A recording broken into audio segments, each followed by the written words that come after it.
Hello दोस्तों, तो कैसे हैं आप लोग। उम्मीद करते हैं अच्छे होंगे और आपकी पढ़ाई भी अच्छी की चल रही होगी। आज हम लोग बिहार एसएससी का प्रैक्टिस सेट नंबर 18 को करने वाले हैं, जिसमें जीके जीएस का जीके और जीएस का 75 क्वेश्चन को हम लोग कवर करेंगे। अगर आप लोग चैनल पर नए हो तो चैनल को सब्सक्राइब कर लीजिए।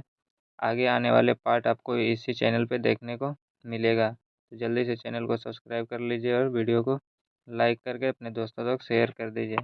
चलिए ना देरी करते हुए चलते हैं हम लोग अपने पहले प्रश्न की ओर।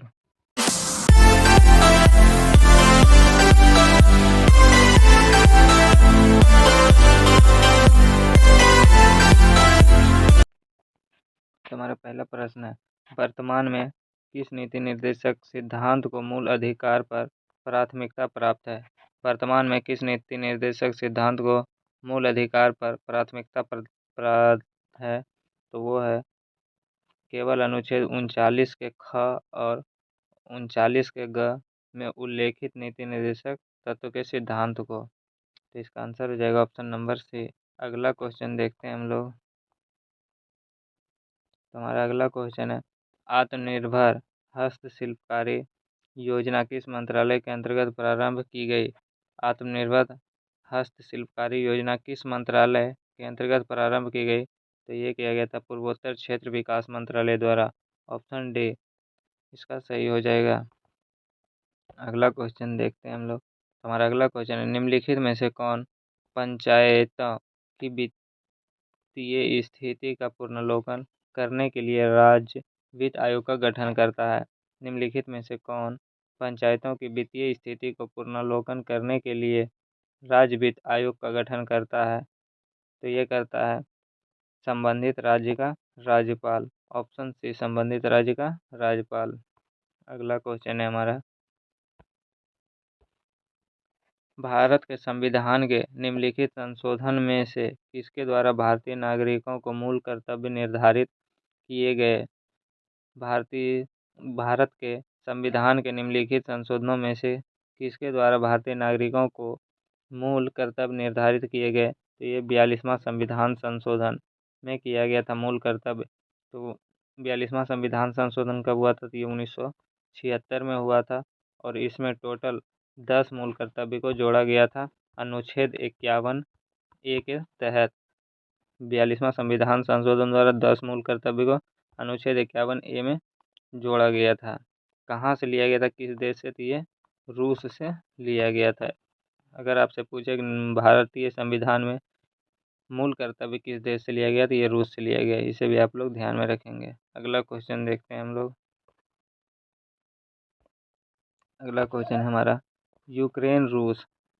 रूस यूक्रेन युद्ध के कारण भारत सरकार ने यूक्रेन से भारतीय नागरिकों को निकालने के लिए कौन सा अभियान चलाया। तो अभी जो रूस यूक्रेन युद्ध हो रहा है दोस्तों, उसमें जो भारतीय फंसे हुए थे, तो उसको यूक्रेन से लाने के लिए भारत सरकार ने कौन सा अभियान चलाया, तो चलाया ऑपरेशन गंगा।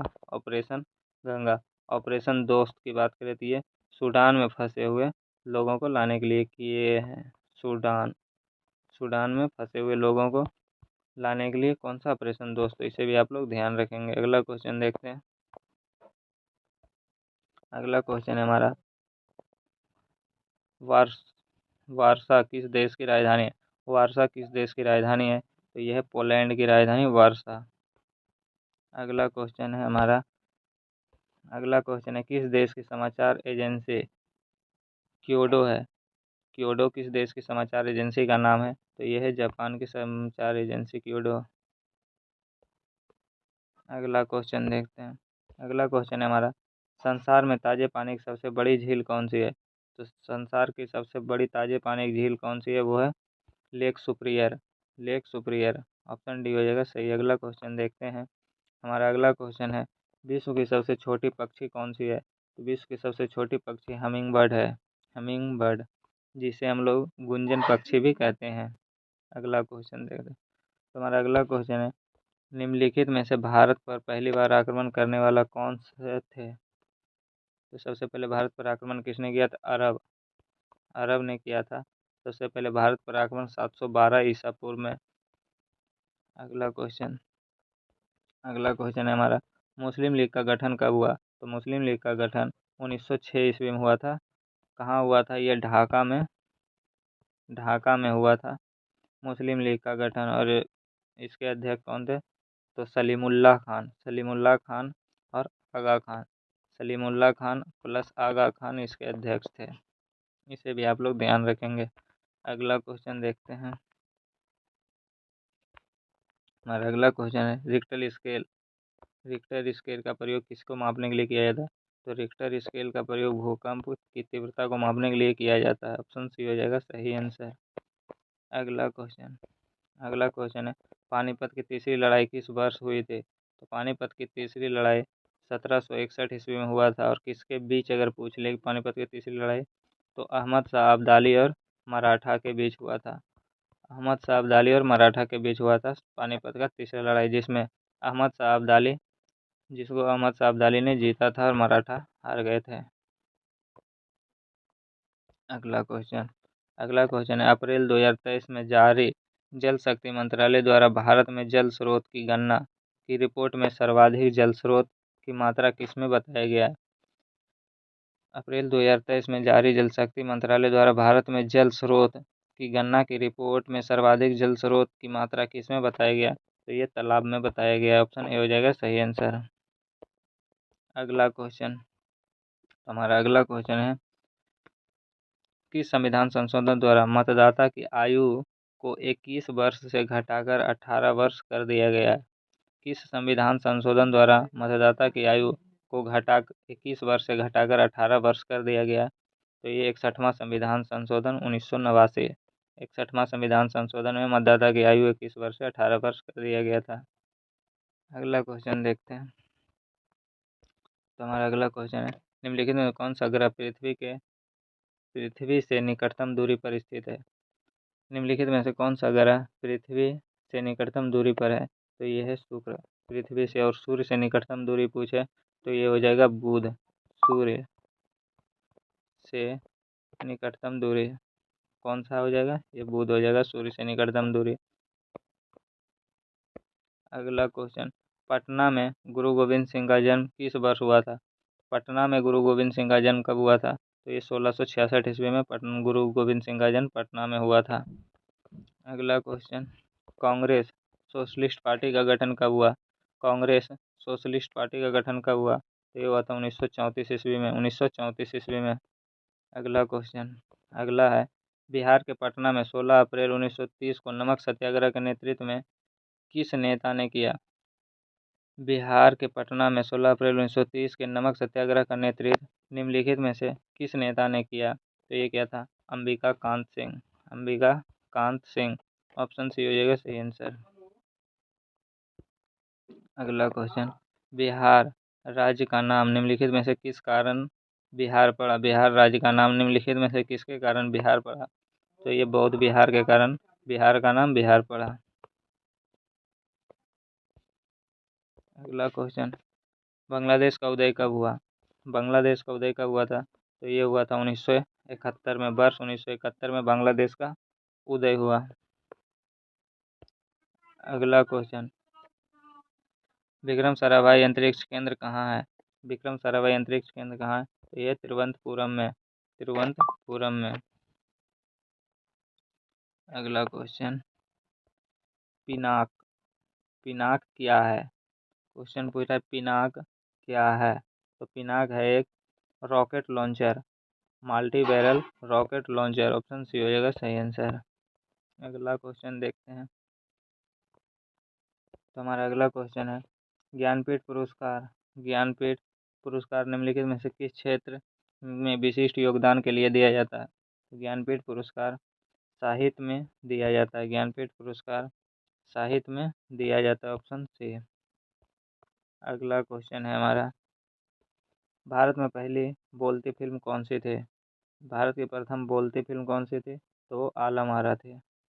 आलम आरा।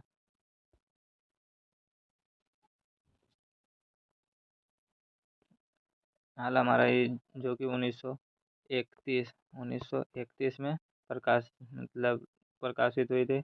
और जो बोलती मूक फिल्म कौन सी थी? तो भारत की प्रथम मूक फिल्म थी वो थी राजा हरिश्चंद्र, जो कि 2013 में इसे लॉन्च प्रकाशित किया गया था। अगला क्वेश्चन है हमारा, निम्नलिखित में से नृत्य का शास्त्रीय रूप कौन सा है? तो शास्त्रीय नृत्य कौन सा है इसमें से? तो ये मणिपुरी हो जाएगा, बाकी सब शास्त्रीय नृत्य नहीं है। तो मणिपुरी शास्त्रीय नृत्य, इसलिए ऑप्शन ए हो जाएगा सही आंसर। अगला क्वेश्चन है हमारा, अगला क्वेश्चन, अंतर्राष्ट्रीय मुद्रा कोष IMF की स्थापना किस सम्मेलन से हुई थी? अंतर्राष्ट्रीय मुद्रा कोष IMF की स्थापना किस सम्मेलन से हुई थी? तो वो था ब्रेटन वुड्स सम्मेलन। ऑप्शन बी हो जाएगा सही आंसर। अगला क्वेश्चन है हमारा, वर्ष 2022 का चिकित्सक का नोबेल पुरस्कार से किसे सम्मानित किया गया था? वर्ष 2022 का चिकित्सक नोबेल पुरस्कार से किसे सम्मानित किया गया था? यह था स्वाते पावो। ऑप्शन बी स्वाते पावो। अगला क्वेश्चन है, ललित कला अकादमी की स्थापना किस वर्ष हुई? ललित कला अकादमी की स्थापना किस वर्ष हुई? तो ये 1954 में ललित कला अकादमी की स्थापना हुआ। अगला क्वेश्चन देखते हैं, भारतीय संविधान के निम्नलिखित अनुच्छेदों में से किसके अंतर्गत विधान परिषद की स्थापना या समाप्ति की व्यवस्था की गई है? भारतीय संविधान के निम्नलिखित अनुच्छेदों में से किसके अंतर्गत विधान परिषद की स्थापना या समाप्ति की व्याख्या की गई है? तो ये किया गया अनुच्छेद 169 के तहत। अनुच्छेद 169, ऑप्शन ए हो जाएगा सही आंसर। अगला क्वेश्चन है हमारा, तानसेन किस मुगल सम्राट के दरबार में संगीतज्ञ थे? तानसेन किस मुगल सम्राट के दरबार में संगीतज्ञ थे? तो वो थे अकबर के दरबार में, अकबर। ऑप्शन डी हो जाएगा सही आंसर। अगला क्वेश्चन, भारत में उग्र राष्ट्रवाद के उदय का श्रेय किसे दिया जाता है? तो भारत में जो क्रांतिकारी राष्ट्रवाद था, तो उसका उदय का श्रेय किसे दिया गया है? तो बाल गंगाधर तिलक को दिया गया। ऑप्शन सी बाल गंगाधर तिलक।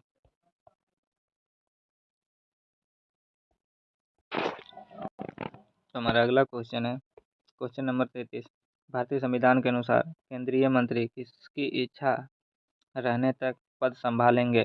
भारतीय संविधान के अनुसार केंद्रीय मंत्री किसकी इच्छा रहने तक पद संभालेंगे? तो हो जाएगा भारत के राष्ट्रपति।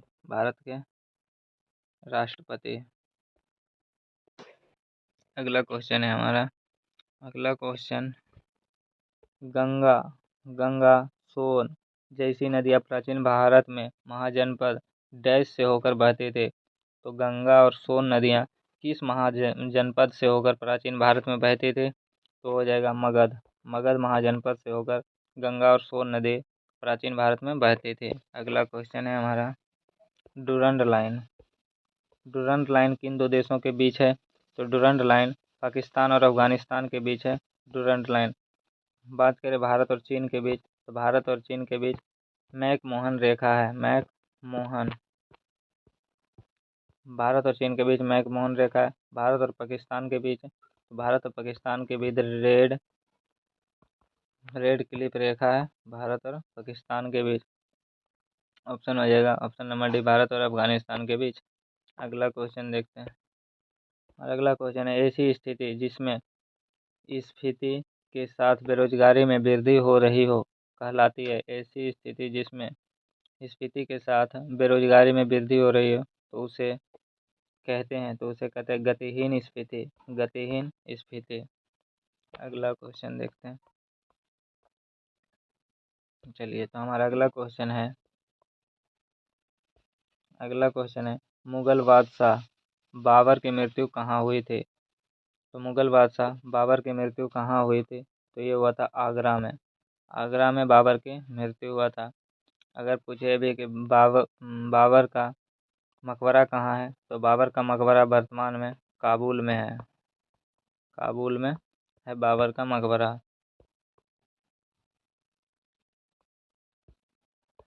अगला क्वेश्चन है, हॉकी में कितने टीम में एक खिलाड़ी हॉकी की एक टीम में कितने खिलाड़ी होते हैं?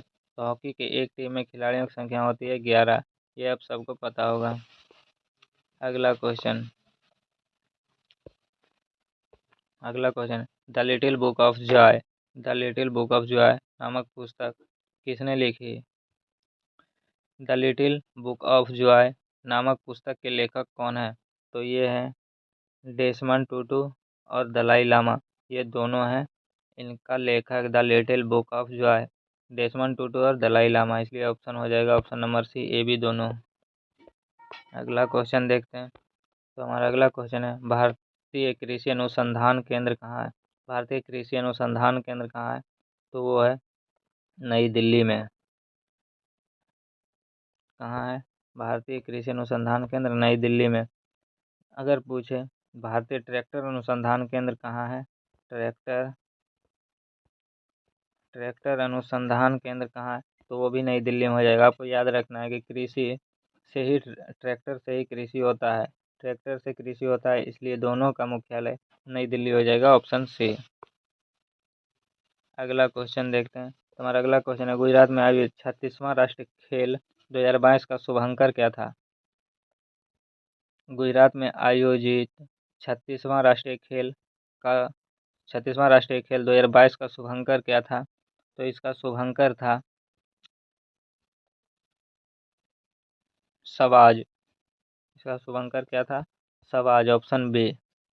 अगला क्वेश्चन देखते हैं। तो हमारा अगला क्वेश्चन है संसद के चुनाव के लिए मतदाता की न्यूनतम आयु कितनी होनी चाहिए?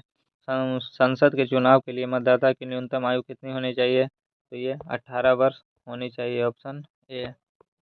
अगला क्वेश्चन 1857 के विद्रोह के दौरान भारत का गवर्नर जनरल कौन था? 1857 के विद्रोह के दौरान भारत का गवर्नर जनरल कौन था? तो ये था लॉर्ड कैनिंग, लॉर्ड कैनिंग। अगला क्वेश्चन बुध किस वंश से संबंधित थे? बुध किस वंश से संबंधित थे? तो ये हो जाएगा शाक्य कुल से।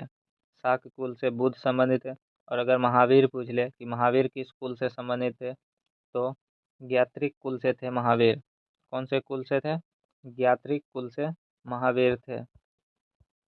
महावीर महावीर ज्ञात्रिक कुल से और बुध शाक्य कुल से। इसे आप लोग ध्यान रखेंगे। अगला क्वेश्चन देखते हैं।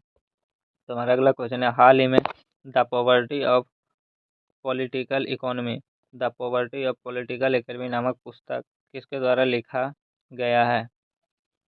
हाल ही में the poverty of political economy नामक पुस्तक किसके द्वारा लिखा गया? तो ये मेघनाथ देसाई, ऑप्शन डी मेघनाथ देसाई। अगला क्वेश्चन है भारतीय अंतरिक्ष अनुसंधान संगठन इसरो ने मछुआरों की सुरक्षा के लिए केरल के निदकारा से कौन सा विकसित उपकरण को लॉन्च किया है? भारतीय अंतरिक्ष अनुसंधान संगठन इसरो ने मछुआरा की सुरक्षा के लिए केरल के निंदकारा से कौन सा विकसित उपकरण को लॉन्च किया है? तो ये क्या है? नभमित्र को।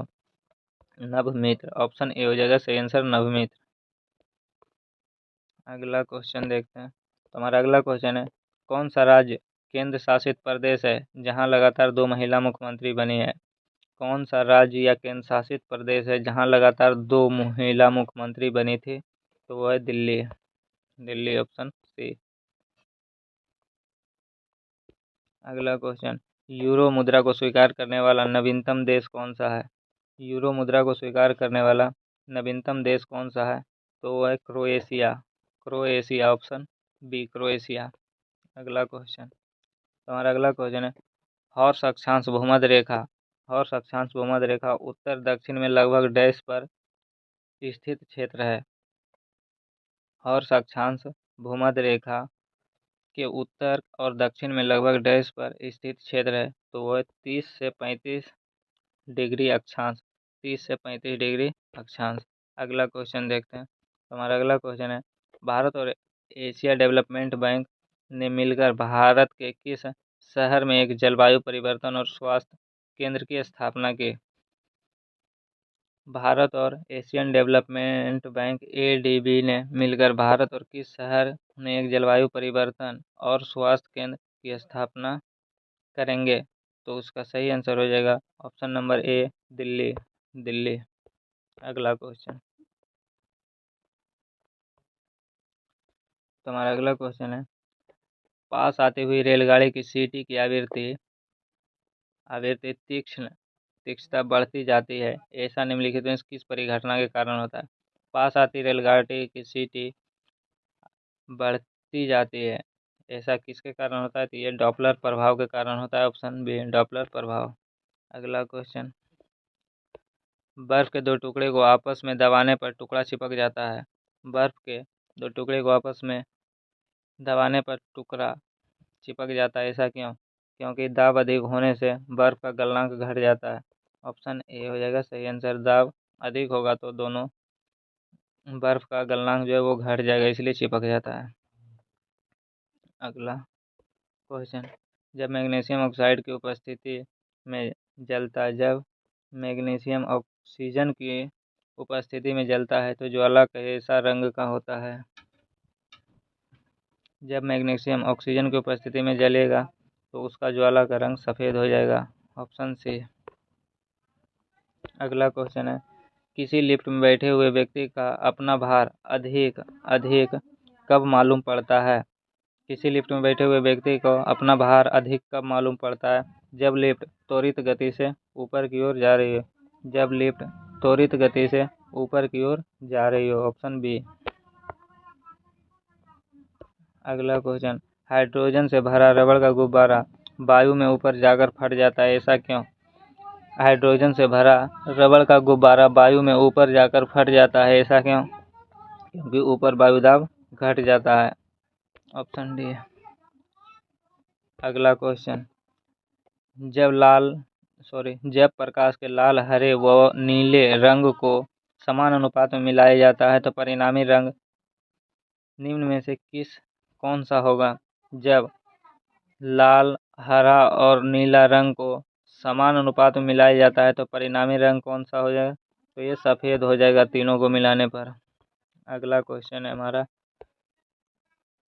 माध्यम के ताप में वृद्धि के साथ प्रकाश की गति माध्यम के ताप में वृद्धि के साथ प्रकाश की गति वैसे ही रहेगी, कोई परिवर्तन नहीं होगी। अगला क्वेश्चन, तो हमारा अगला क्वेश्चन है, रडार का उपयोग किसके लिए किया जाता है? रडार का उपयोग किसके लिए किया जाता है? तो ये जहाज, वायु यानों आदि को ढूंढने एवं मार्ग निर्देश करने में इसका प्रयोग किया जाता है। Option B. अगला क्वेश्चन है हमारा, पोषण की उस प्रणाली में जिसमें जीव किसी मृत एवं विघटित जैविक पदार्थों से पोषण तत्व प्राप्त करते हैं, उसे डैश पोषण प्रणाली कहा जाता है। पोषण की उस प्रणाली में जिसमें जीव किसी मृत एवं विघटित जैविक पदार्थों से पोषण तत्व प्राप्त करते हैं, उसे डैश पोषण प्रणाली कहा जाता है।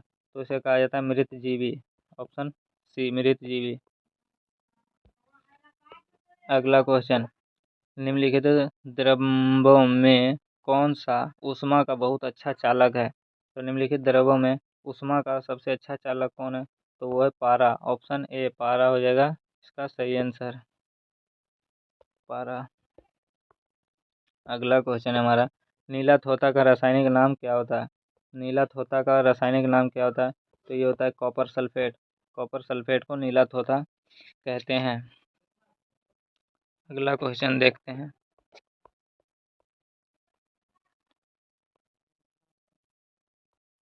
अगला क्वेश्चन है हमारा, पानी का अधिकतम घनत्व किस तापमान पर होगा? पानी का अधिकतम घनत्व किस तापमान पर होगा? तो ये +4 डिग्री सेंटीग्रेड पर पानी का अधिकतम घनत्व होगा।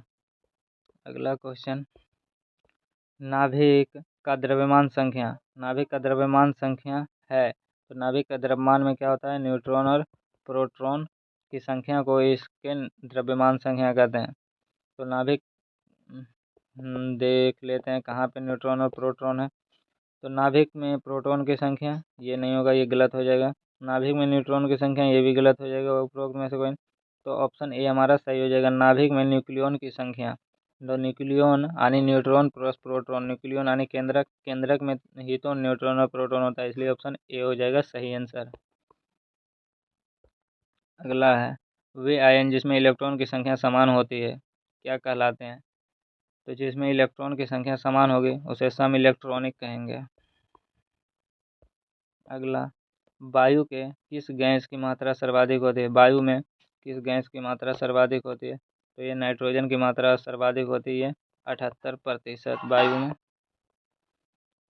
अगला क्वेश्चन, हमारा अगला क्वेश्चन है, निम्नलिखित में से कौन कठोर धातु है? तो कठोर धातु ये प्लेटिनम हो जाएगा इसका सही आंसर। अगला क्वेश्चन है, प्रतिवर्ती क्रियाओं का नियंत्रण कहाँ होता है? प्रतिवर्ती क्रियाओं का नियंत्रण कशेरुक रज्जु में होता है। कशेरुक रज्जु ऑप्शन सी है। अगला क्वेश्चन, निम्नलिखित में से कौन एक मानव निर्मित गेहूं है? निम्नलिखित में से कौन एक मानव निर्मित गेहूं है? तो वो हो जाएगा triticale. Triticale option B, triticale. अगला क्वेश्चन देखते हैं।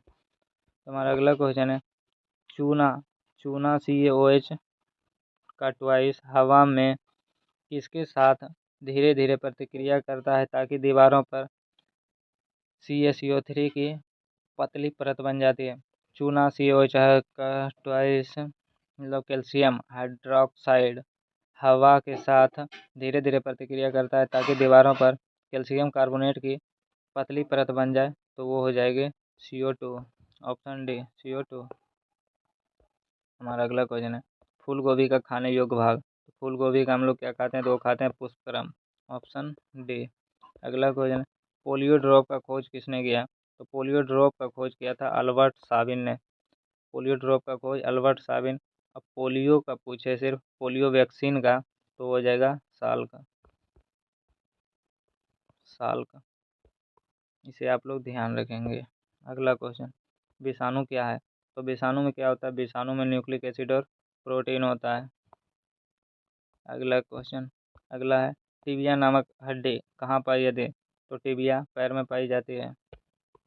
अगला क्वेश्चन है हमारा, डैश के लिए रासायनिक सूत्र H2SO4 है। डैश के लिए रासायनिक सूत्र H2SO4। तो H2SO4 को क्या कहते हैं? तो इसे कहते हैं सल्फ्यूरिक अम्ल। सल्फ्यूरिक अम्ल, इसे हम लोग सल्फ्यूरिक अम्ल, H2SO4 को क्या कहते हैं? सल्फ्यूरिक अम्ल। और सल्फ्यूरिक अम्ल को हम लोग कहते हैं oil of vitriol. Option D हो जाएगा सही आंसर। अगला क्वेश्चन है, तो हमारा अगला क्वेश्चन है, आलू किस कुल से संबंधित है? तो आलू किस कुल से संबंधित है? यह है सोलोनेसी। बैगन भी सोलोनेसी से संबंधित है, बैगन। तो आज का हमारा सेशन यहीं पे समाप्त होता है दोस्तों। अगर अभी तक आप लोग चैनल को सब्सक्राइब नहीं किए, चैनल को सब्सक्राइब कर लें, वीडियो को लाइक कर दें और एक शेयर कर दें। और अगर आप लोग को इसका PDF चाहिए तो आप हमारे टेलीग्राम चैनल से जुड़ सकते हैं। टेलीग्राम चैनल का लिंक नीचे डिस्क्रिप्शन में दे दिया गया है, वहाँ से आप लोग जाकर टेलीग्राम चैनल से जुड़कर आप लोग ये सेट को देख सकते हैं टेलीग्राम चैनल पर। तो मिलते हैं फिर अगले वीडियो में, तब तक के लिए जय हिंद।